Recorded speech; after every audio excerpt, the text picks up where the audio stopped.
제일 먼저 들려드릴 이야기는 취업에 대한 것입니다.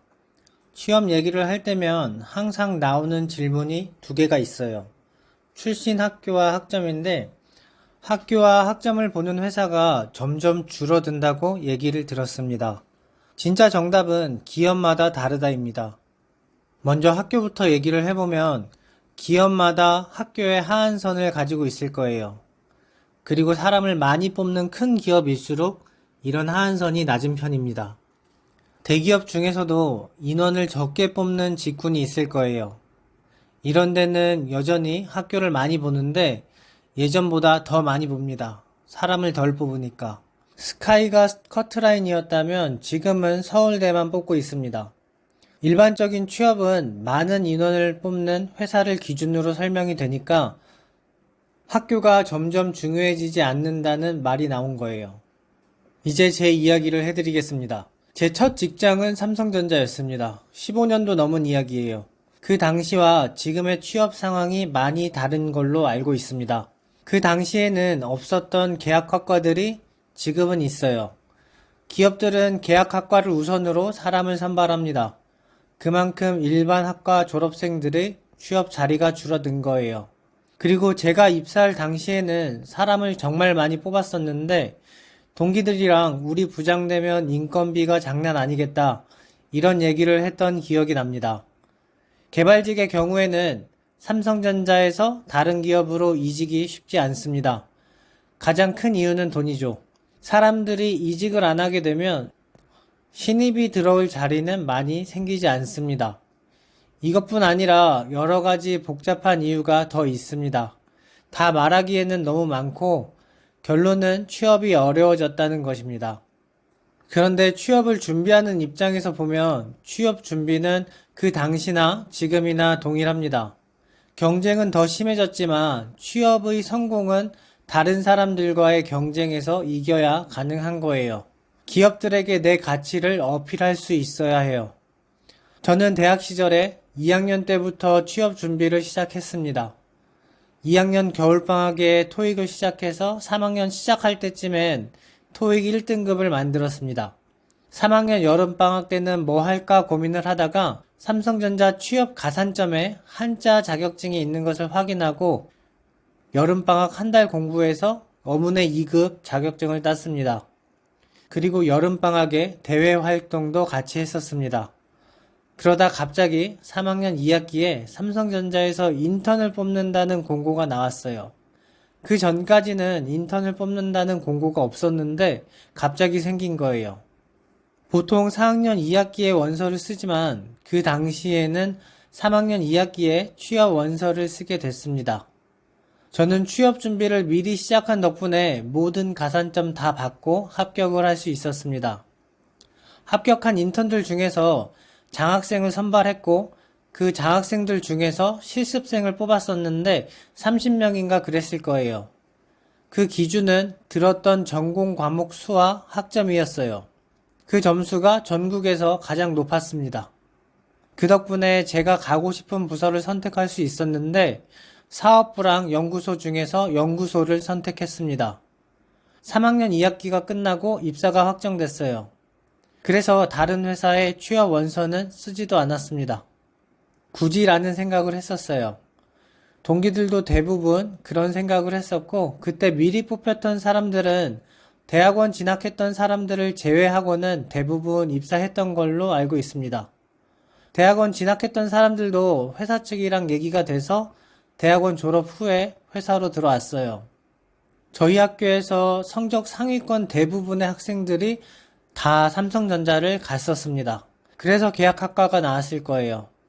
지금의 계약학과도 메디컬로 진학하는 학생들을 제외하고는 수능 상위권 학생들 대부분이 가고 싶어 할 거예요.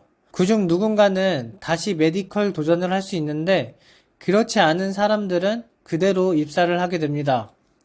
기업 입장에서는 우수 인력을 미리 선점하는 효과가 있어요. 취업이 어렵다고 말하는 이유를 생각해보면 다른 사람들보다 준비를 늦게 시작해서 그렇습니다. 계약학과로 입학한 친구들은 취업 준비도 없이 이미 취업이 된 거고 생각을 바꿔보면 이 사람들은 고등학교 때부터 취업 준비를 한 거예요. 취업난에 대한 말을 많이 듣게 되는데 대학생 때 이런 말을 들었으면 취업 준비를 위해서는 다시 수능을 봐서 계약학과를 가는 게 가장 확실하고 쉬운 길입니다. 메디컬은 성공을 보장하는 더 확실한 길이고요. 대부분의 학생들은 그렇게 안 하죠. 몰라서 안 하거나 재수하는 시간이 아깝다고 생각을 하거나. 그런데 재수해봐야 1년인데 그 1년 동안 다른 사람들 놀 때 안 놀고 공부한다고 생각하면 되는데 시간이 지나고 보면 수능이 인생을 결정하는 가장 중요한 일입니다. 그런데 수능을 다시 안 보고 미래를 바꿔보겠다? 사업을 하지 않는 이상 크게 달라지지는 않습니다. 수능이 아니면 어떤 것을 준비해야 할까요?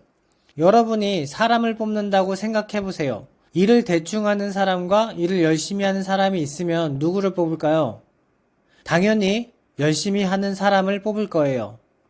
일을 잘하는 사람과 일을 못하는 사람이 있으면 누구를 뽑을까요? 당연히 일을 잘하는 사람을 뽑을 거예요. 이번에는 이런 생각을 해보세요. 면접 때 잠깐 본 걸로 그런 사람들을 어떻게 알 수 있을까? 서류도 있고 면접 때 말하는 내용이 판단의 근거가 됩니다. 여러분이 사람을 뽑는다고 생각을 해보세요. 내가 한 명을 뽑으려고 하는데 100명이 지원했으면 누굴 뽑을까요? 어떤 한 분야에서라도 다른 사람들보다 뛰어난 결과를 만든 사람을 뽑을 거예요. 그게 대학생 때는 학점입니다. 학점이 중요해지지 않았다고는 하지만 애매하게 높은 학점은 그럴 수 있어요.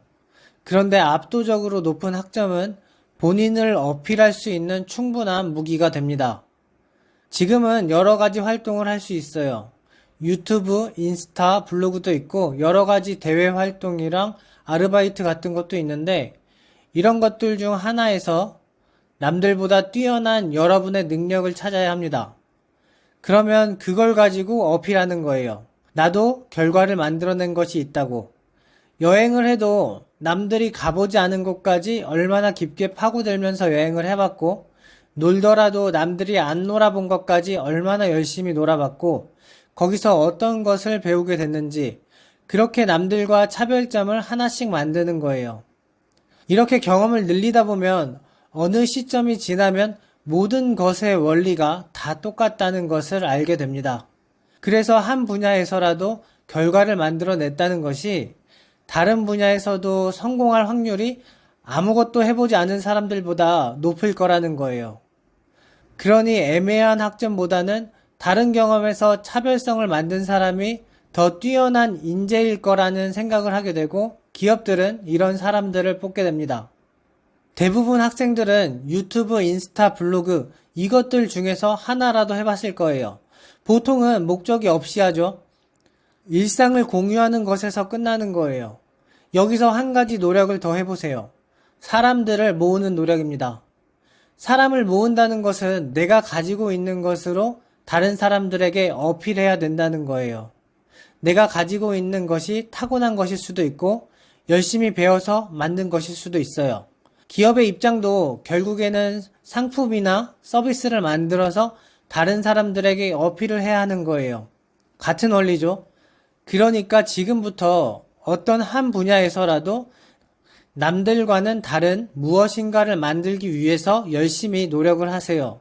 그런 노력을 하다 보면 여러분들이 진짜 하고 싶은 것을 찾게 될 수 있습니다. 경험과 노력이 여러분의 가치를 만들 거예요. 그러다 보면 취업보다 훨씬 좋은 하고 싶은 일을 찾을 수도 있고 더 좋은 성과를 만들어낸다면 내 사업으로 성공할 수도 있습니다. 이번 영상은 여기까지입니다. 더 많은 경험을 듣고 싶으신 분들은 구독, 좋아요 눌러주세요. 감사합니다.